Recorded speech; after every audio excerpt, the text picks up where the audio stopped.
Welcome to Crossed Wires, a show where we talk work, fun, faith, and big stuff like the meaning of life. I'm your host, Mark Kelly. In just a few short decades, video gaming has become a huge part of life across the planet. It's now bigger than the movie and music industries combined. In 2019, the global gaming market was worth $151 billion and is set to reach a colossal $256 billion by 2025. And by the end of 2020, the year when various lockdowns propelled even more growth, it's estimated that gamers will have spent over $4.5 billion on immersive gaming alone. Now, virtual reality is a massive area of expansion for gaming, and it's changing the way we all live our lives. As this gaming technology quickly finds its way into medical practices, education and training, and yes, dare I say it, even church services and Bible studies. If, like me, you were a kid growing up in the 70s and early 80s, you'll remember Pong, a hugely successful video game console from 1973. Back then, and probably until the early 90s when the home gaming revolution really took hold, we played most of our video games in an arcade, a place where you could go and see all your precious pocket money eaten up in about 5 minutes playing Pac-Man or that arcade daddy of them all, the iconic Space Invaders. This was the place you'd go to meet friends and make new ones as you bonded together over the latest machine release, getting up and close and personal as you gathered around your friend at the controls, urging them on to beat their best score. In just a few generations though, gaming has moved almost entirely from public places to private spaces. The arcade machines were taken over by home consoles and home computers, and many a lad like me first learnt to code on the good old school BBC Acorn computer. These were the days when we could buy a computing magazine with pages and pages of game code that we'd spend an eternity typing into the computer before typing run. And more often than not, the game wouldn't work because we'd misread a number or added an extra digit somewhere. But weirdly, we didn't mind, and we'd stretch our eyeballs trying to find where the mistake was. And so began my generation's fascination with gaming. It was people my age and a little older who went on to create a lot of the successful games franchises we find on today's consoles. Matthew Smith, who created Manic Miner in 1983, is one of those early pioneers. And maybe it also began an age where kids stopped playing outside, stopped joining clubs and groups, riding bikes and building dens, finding a lot more excitement in a slightly darkened room with joystick in hand. And we've gone from using one mega machine in the corner of the room to, well, games being played on the machines in our pockets. These handheld devices we all carry are becoming ever more powerful, with many already capable of running some of the more sophisticated and intensive games.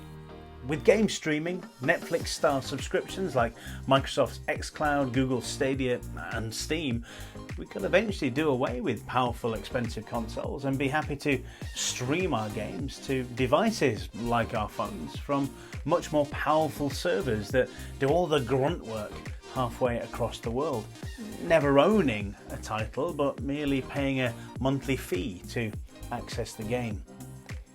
Gaming is definitely no longer the province of teenage boys. Developers now produce hundreds of titles every year for family entertainment.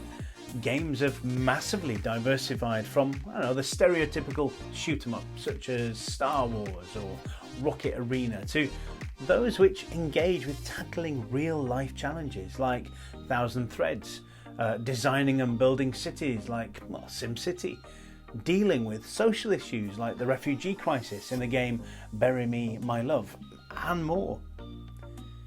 Gaming can become our online community as we link with friends and other players across the planet. Games can be educational, artistic, therapeutic, and maybe even contribute to our spiritual lives. Don't believe me on that one? Well, hear what Andy has to say in today's interview, which is coming up shortly. But like all resources in life, gaming has to be managed. If we don't manage it, gaming will manage us. It can suck up all our time, our energies, money, relationships if we let it. Gaming can become an obsession, an addiction even, rather than the great fun we share with the family and friends. Taken to extremes, gaming can isolate us in a completely alternative reality.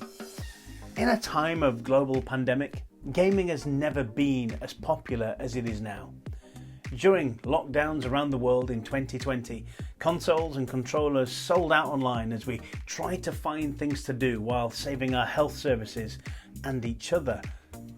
How many of those who've tasted gaming for the first time or for the first time in a long time during lockdown are now hooked and have been added to the gaming collective? Gaming isn't going away. It's only going to become more popular with many more ways to play and many more independent developers getting their shot at creating wonderful and unique worlds in which to dip our toes.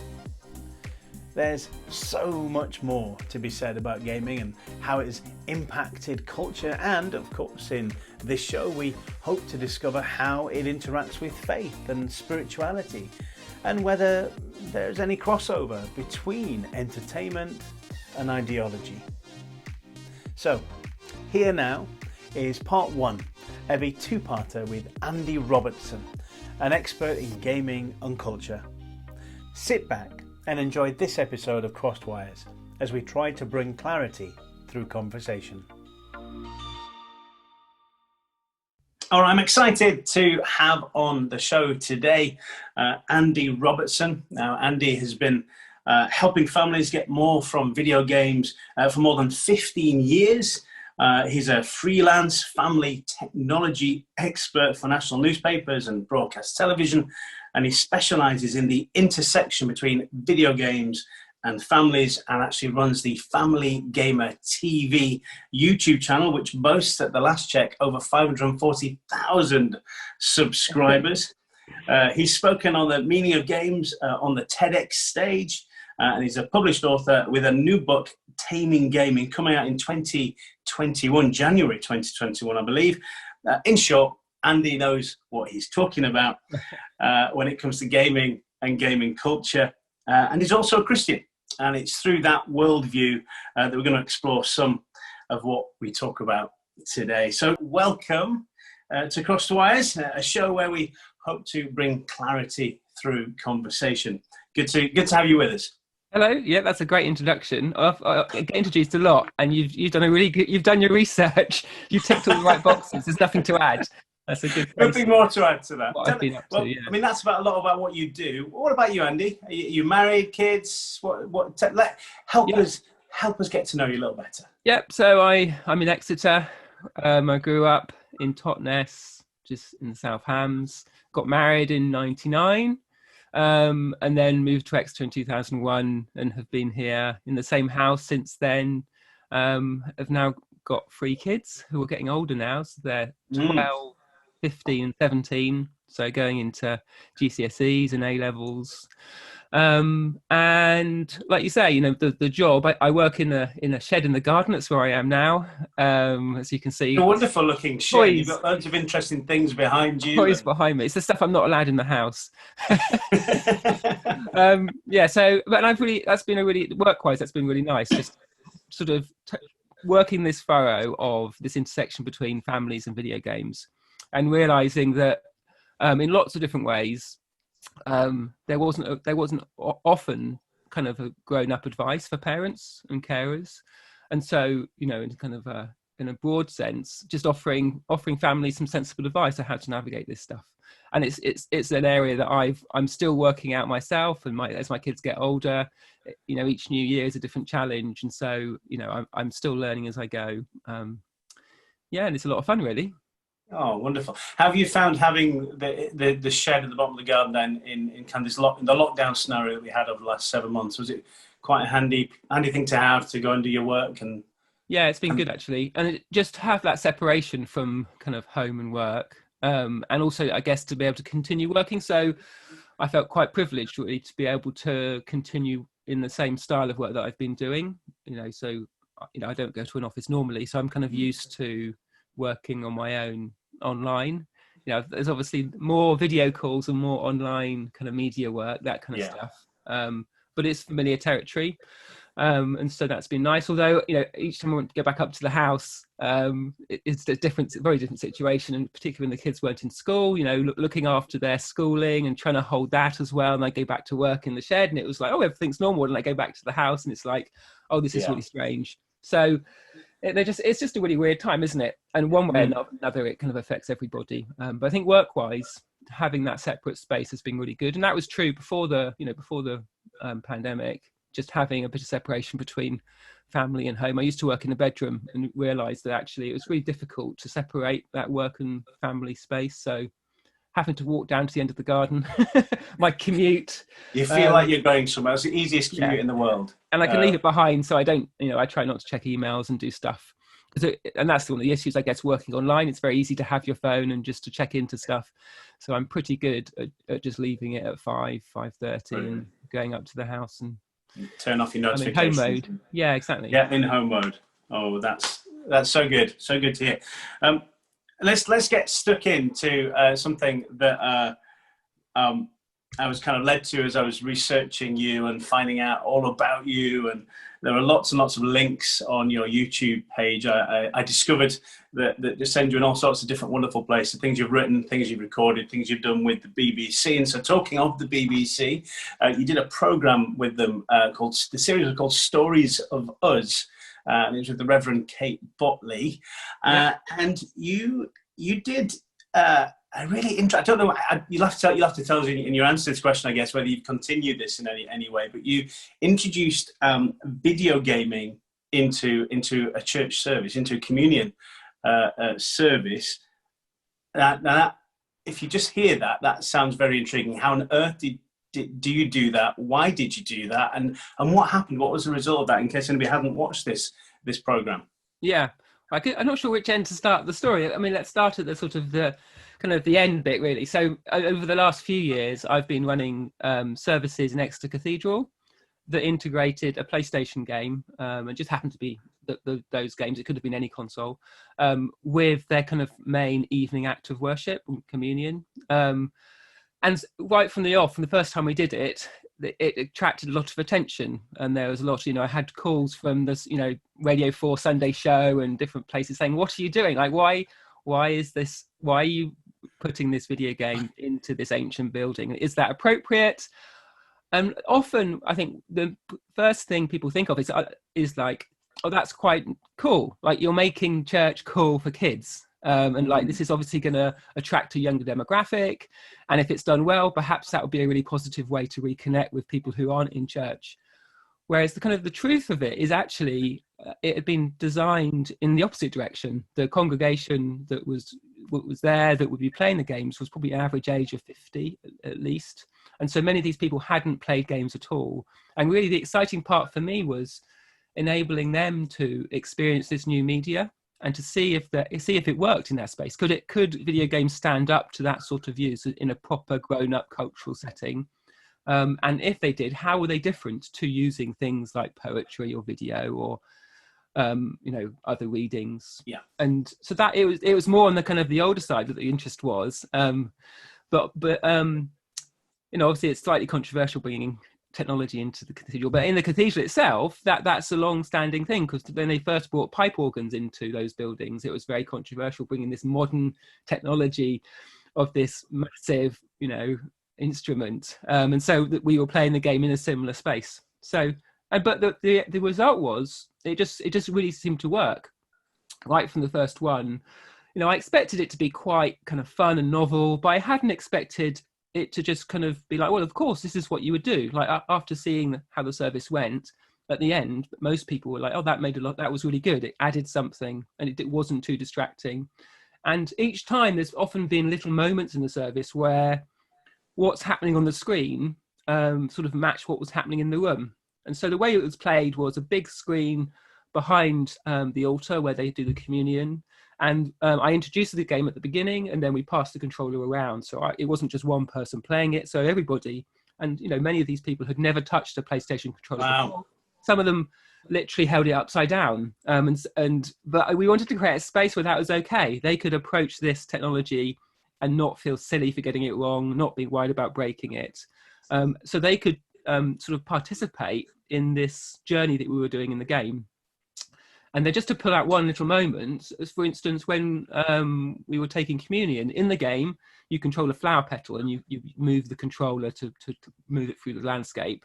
And if you visit other flowers, they bloom into life and you add more petals to your sort of swarm. And so when whoever was controlling it, when they held up the bread to break it for communion, had just alighted on this group of red flowers. So as they did that, onto the screen, this big flash of sort of blood red petals flew up into the air, just as the priest at the front held the bread up and broke it apart. And that was obviously lovely in the moment, but afterwards, quite a lot of people came up to me and said, oh, that was really clever. How did you choreograph it? So just at the right moment, you know, that game was in that place. And what was lovely about it, and very different from using a video, was that it wasn't in our control. We'd handed over kind of control of that element of the service to this temporary community that was sharing this journey together. And so it was lovely to be able to say, actually, you know, that's just what happened for whatever reason. You know, maybe it's God, maybe it's circumstance, whatever you want to apply to it. It was this, but it made people think, it made people remember what they were doing and the reasons they were doing it. So you mentioned that it was you were a flower. Yep. Did you say floating? Yep. So is it kind of is it the same game every time that you've done this, or has it been different kind of games? And are they the same sort of games where they're very relaxing, quite peaceful? We've used different games in different services because I think one of the things that I wanted to do was to connect the experience in the game to the reading that we were looking at, the preach that we were looking at, and what was happening in the sort of church calendar. And so when we chose flower, and where you just control a flower petal by this, you know, just tilting the controller, and you just sort of float across a landscape. It was very tranquil because we were looking at the story of creation and how sort of creation and humanity's relationship to creation was both kind of positive and negative. And so kind of ironically, the flower bit was the kind of creating something positive together. And then we had other parts of the service, which were kind of like a confession of destruction. We had this like branch at the front that was a budding branch. And if people wanted to, they could come and pull off the buds and lay them in the ground as like a confession of the sort of damage that we do to creation, which was alongside this video game, which was the more positive side. And obviously we had readings from Genesis. That was one example. Other examples have been more kind of explorative. We used a game called Journey that was about going into a desert and meeting other people. And in that game, we got the game online. So we had visitors who were kind of helping us, who didn't know they were doing that. And then most recently, the one that we used in the Stories of Us program was an underwater game called Abzu. So they're towards obviously there's not shooting or violence in them, but each of them has a different texture and a different narrative. And if you were to play them, you get quite a different experience. But they're all quite easy to control. And they're all games that you can't really get the controls wrong. And if you do get them wrong, something beautiful happens on the screen anyway. So with Abzu, even if you just pressed the sticks in one direction and did nothing, you would have this beautiful spiraling underwater and the seaweed, and obviously that for us. So I guess that helps, like you said at the beginning there when I asked you the question, it helps people not feel they're making mistakes because they don't know how to do it, they've never touched one before. But I guess it also makes the interface less distracting. Yeah, I think so, because it's trying to be part of what you're doing rather than being like an intrusion, and that's part of the kind of, you know, wherever I'm talking about video games, that's what I'm trying to get across, that rather than as video games being like a a static media that we watch like a film. Really, what games do is they create a space and then invite us into that space to do something. Now, sometimes that's a warlike space and we're invited to go and try and shoot other players in the head. But equally, other times it's to go and, create this beautiful flock of petals, or to go and to save something, or to engage in grief or heartbreak or fall in love. But that's what we were doing in the church. Rather than bringing the game in as an external thing, we were saying the game's this space and we're going to step into this space the game's created, but we come into this space as Christians, and we want to have this expectation of, actually this space has the potential for us to have a spiritual encounter, to meet God, to meet Jesus, and when we do that, it will be different to other spaces, like walking into a cathedral. Yeah. The space that's created sets the tone for what might and might not happen. So that was kind of part of why we did it. Sounds fascinating. I obviously encourage everyone go and seek it out on BBC iPlayer, I believe it's quite a while. It's at episode 5 of that series. Yeah, very, very, very good. Now, obviously, that's kind of people coming into the church service, and a lot of what I want to be able to talk about in Crossed Wires is how do we take the church out of the church building, and so outside of that context of that traditional communion service, how do you think video games might help people who would never walk through the doors of a church building? How can video games help those people explore deeper questions about meaning and purpose? Those questions that we probably all have at various points. Yeah, I think one of the things which people maybe don't expect is that video games are quite eloquent already in the language of spirituality and meaning, ideology and faith. They're quite comfortable and quite well versed in those topics. So there's games that either address those subjects, or there's games that create experiences where there's space for you to meditate on that kind of thing. And so games is kind of like, I think I could imagine you talk to someone who plays games and you might say, do you feel like you're a spiritual person? And they may say, actually, no, not particularly. I'm not religious. But actually, if you look at some of the games they're playing, the sorts of stuff they're doing is being invited to be quite meditative about stuff and to really reflect and to think deeply about the things that they're doing, because they're not just an outside observer, they're the ones that are participating in it. And so even a game that's quite violent, as they're doing that, the game insists that they have to reflect on it, and there's that kind of back and forth between them and the story that's going on. And so I think games have that potential, but because they're new and because they're a new media, we don't necessarily realize it. And so that kind of works on both sides. I think there's an opportunity both for people outside the church to embrace that and discover, a nice different way to have that sort of spirituality. But equally, I think from within the church, there's things that we can capitalize upon, which I guess is what I'm doing in those kind of services. And so there's a nice kind of back and forth.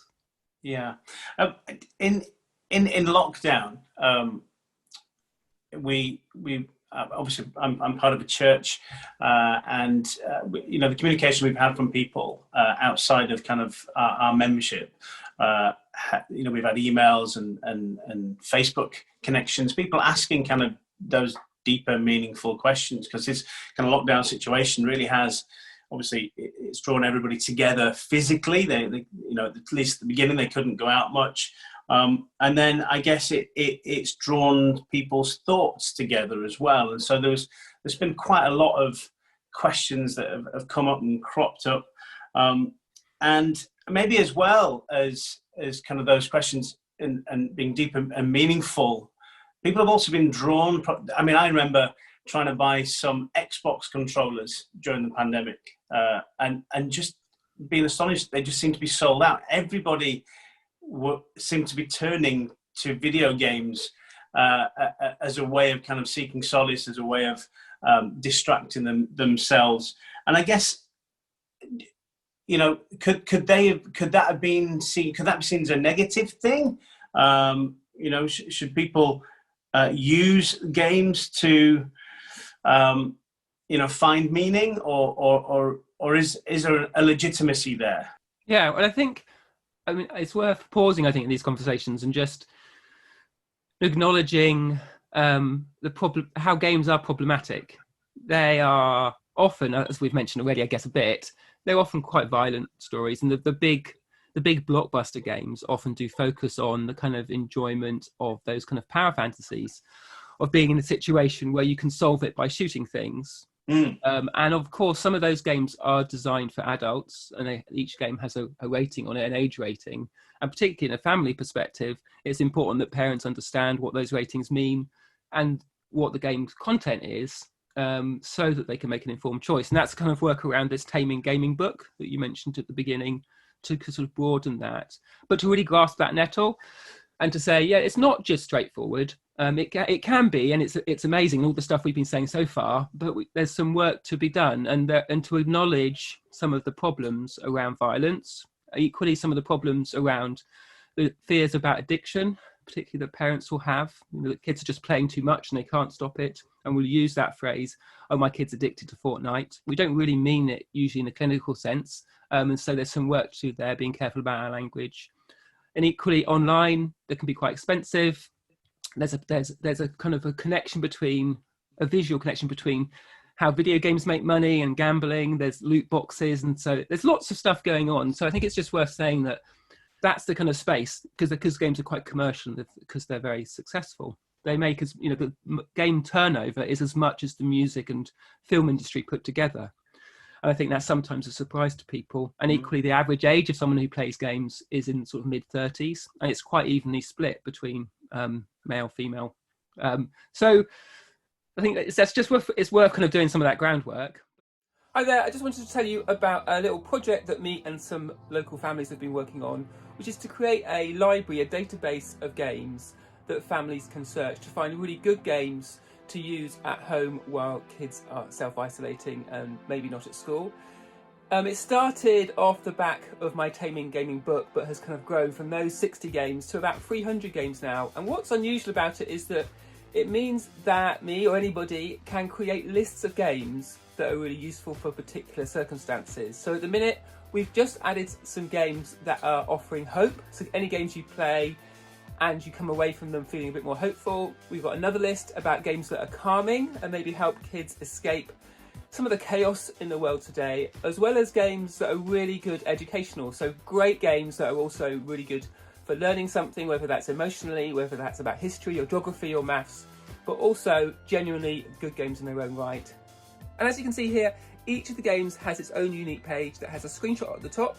You can click play to view a trailer that's been handpicked to show you exactly what the game offers to your family, a little bit of overview text, and then what is the commitment, how many players do you need, how long will it take to play, and of course the PEGI rating and the ESRB rating as well. And at the end then, it has some suggested games of what else you might like to play, because all the games in the database are interrelated to each other, which means also if you've got a favourite game, you can go in and pick that game, and it will suggest other similar games for you to play that you'll get a lot of enjoyment out for your family. The database is essentially a massive list of lists that we'll be adding to over the coming weeks, and it's the result of about 3 years' work actually from me and other families that we've been tinkering away at this, and we've been able to accelerate this and get it available to you because of an injection of help and support from the Get Smart About Play campaign from Yuki and Ask About Games. So I'd love to hear what you're playing. I'd love to hear of the games you discover using our database, and just to share this information around. Do pass it on to friends and family, because we want it to be a resource that everybody benefits from.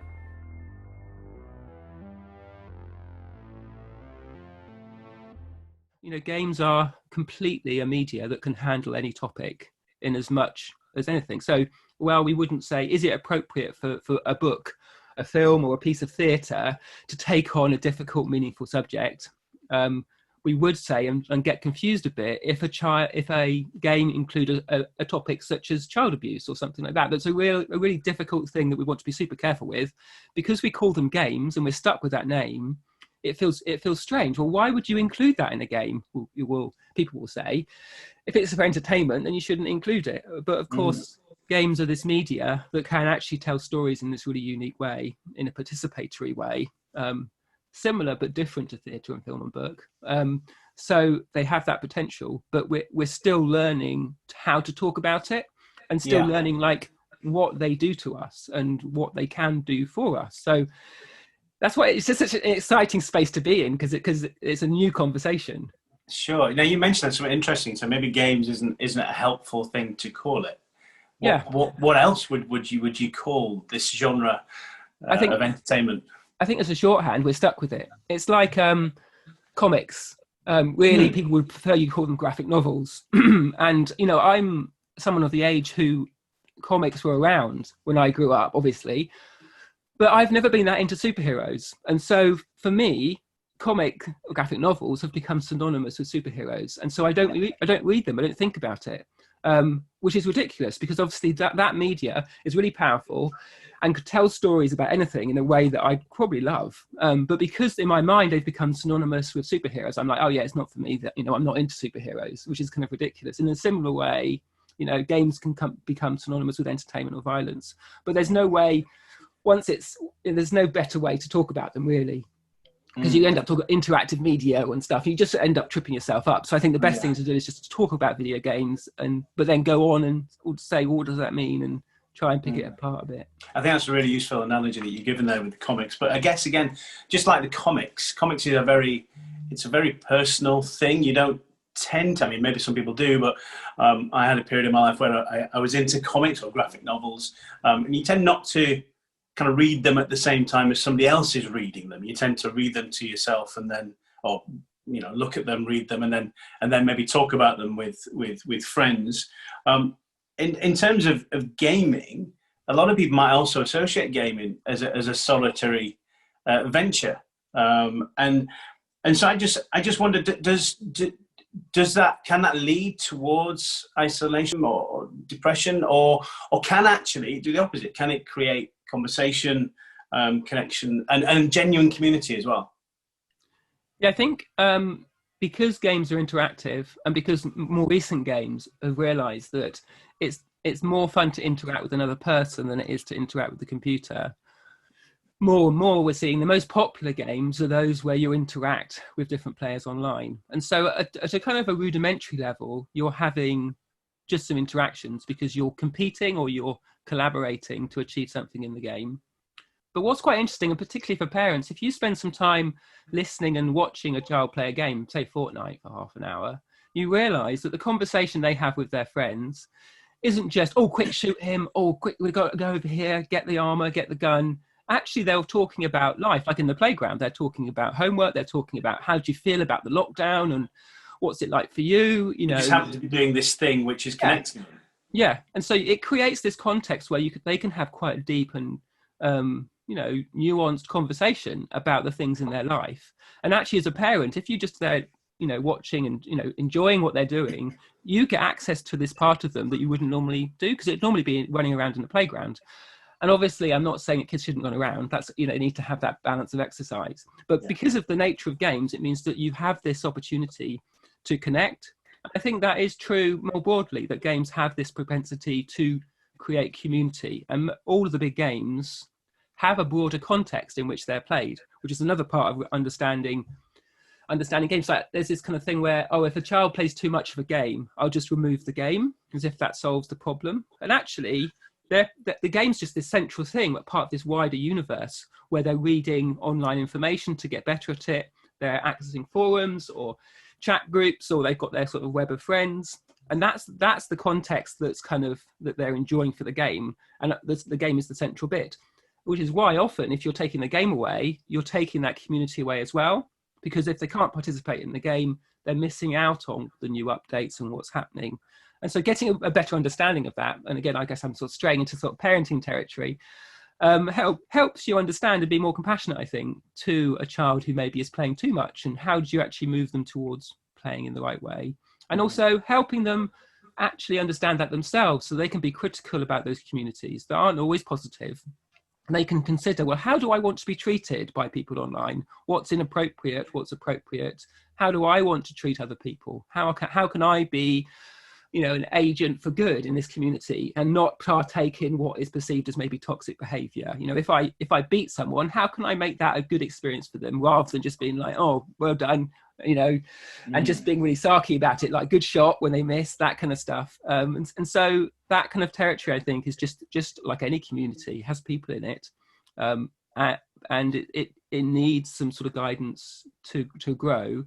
But just knowing that that's there can be a benefit, I think, particularly if you're looking for community. And at the moment, I think that was what was driving many people to buy those Xbox controllers, because they wanted to be part of this thing. And the truth is that the games industry has massively boomed during this time, and has looked for ways that it can kind of give back, really, because of that success. Yeah, are we a little bit naive in thinking that online community is, as a parent, when I think about my kids entering into any online community, I'm thinking, oh, it's a dangerous place.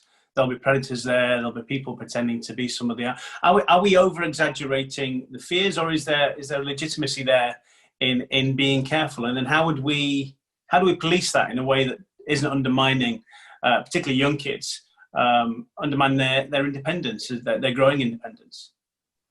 I think it's completely warranted to be cautious, because it's a new thing, and we don't know the long-term impacts of games because it's new. Like when television was out, we only just starting to understand what television does and doesn't do to people, and so video games is very new. So I think a caution is definitely worthwhile.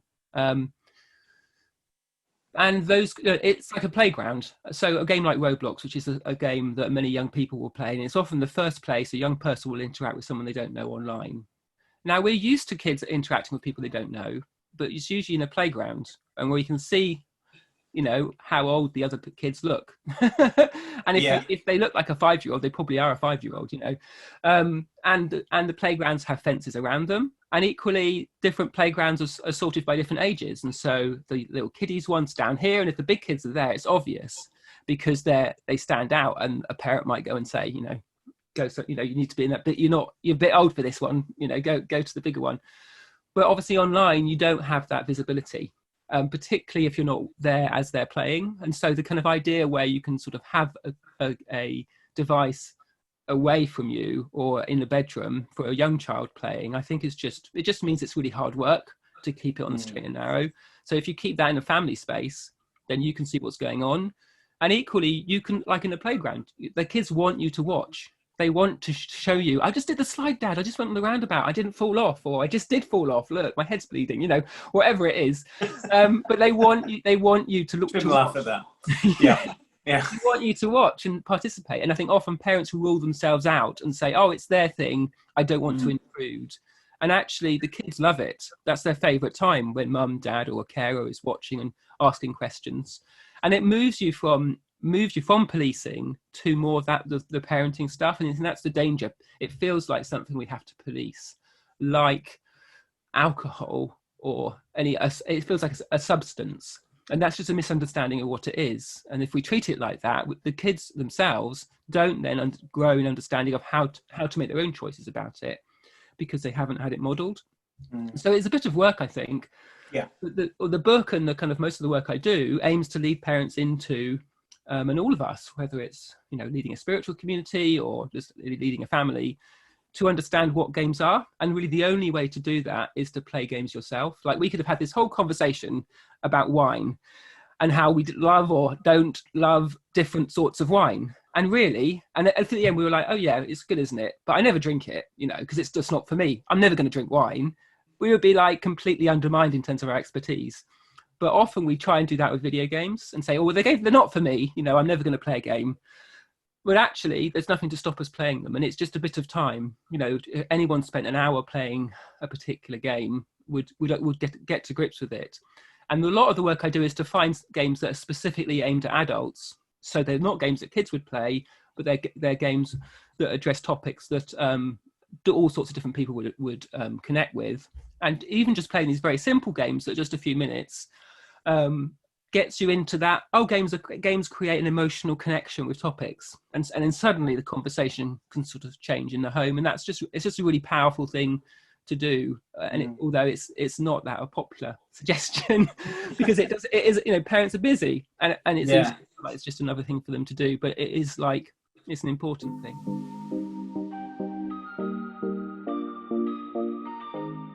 Video games are everywhere in our society, but we all respond to them in different ways, just as we do to movies, songs and books.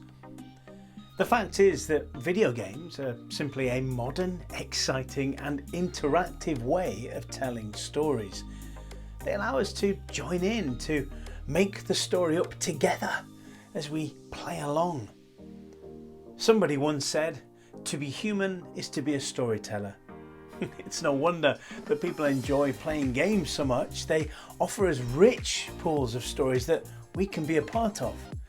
We interact and we learn, we think about how to solve problems while we're moving through the stories. But as Andy suggested, games are not just about entertainment, not just about fun and pleasure. They can address our minds and our emotions and our hearts as well. They can help us ask really good questions and make sense of being human. Games help us look at the darkness, loss and dangerous aspects of life, and like all good stories, they try and make sense of its mysteries. They help us make sense of our lives. Games are a beautiful and brilliant art form that can even help us worship, as Andy described when he was talking about introducing them as part of church services.